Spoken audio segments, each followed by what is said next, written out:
A devotional for Friday, May 22nd, 2020, written by Dr. Colin Wilson, titled, A Matter of Integrity.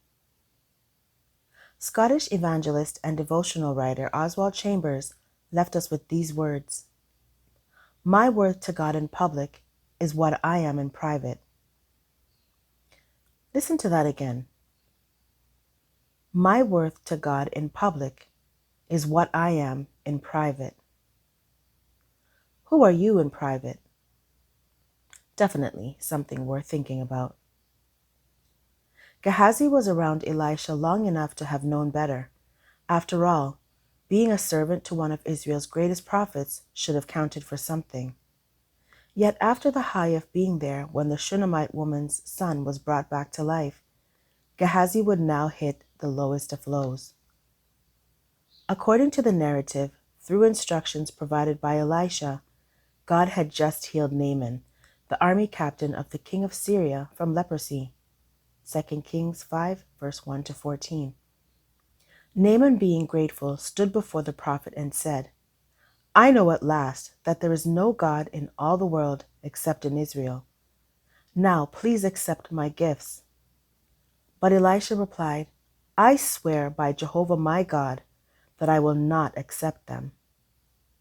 Naaman urged him to take them, but he absolutely refused.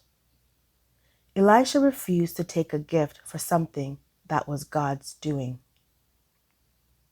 As Gehazi listened to the two men talking, and after Naaman had left, he said to himself, Behold, my master hath spared Naaman this Syrian, in not receiving at his hands that which he brought. But as the Lord liveth, I will run after him, and take somewhat of him. So Gehazi followed after Naaman. He had the audacity to invoke the name of the Lord in his scheme. After catching up with Naaman, he told him how Elisha would like 2,000 in silver and 2 suits to give to 2 of the young prophets who had visited him. Naaman willingly gave him $4,000 and 2 expensive robes, and had his servants take them to the house where Elisha was. Gehazi then hid the money in the house. Verse 23 to 24. Seeking to return to his post before he was missed, Gehazi promptly went and stood innocently before the prophet. Elisha asked him, Where have you been, Gehazi? To which he replied, I haven't been anywhere. Verse 25. Unashamedly, he lied to the prophet. Though he was close to Elisha, integrity was not something that he knew. The narrative continues, but Elisha asked him, Don't you realize that I was there in thought when Naaman stepped down from his chariot to meet you? Is this the time to receive money and clothing and olive farms and vineyards and sheep and oxen and servants? Then he pronounced judgment. Because you have done this, Naaman's leprosy shall be upon you and upon your children and your children's children forever. The result? And Gehazi walked from the room a leper, his skin as white as snow. The effect was immediate. What is in this story for us?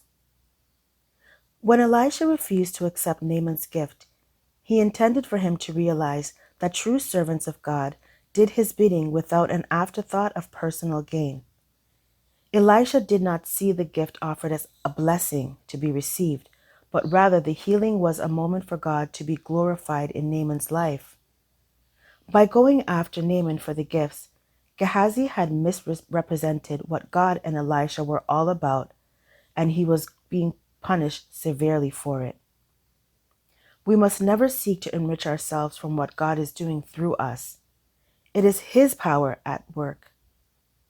We are simply the instruments through whom He demonstrates that power, and it is He who will reward us in His time, if and when He so chooses.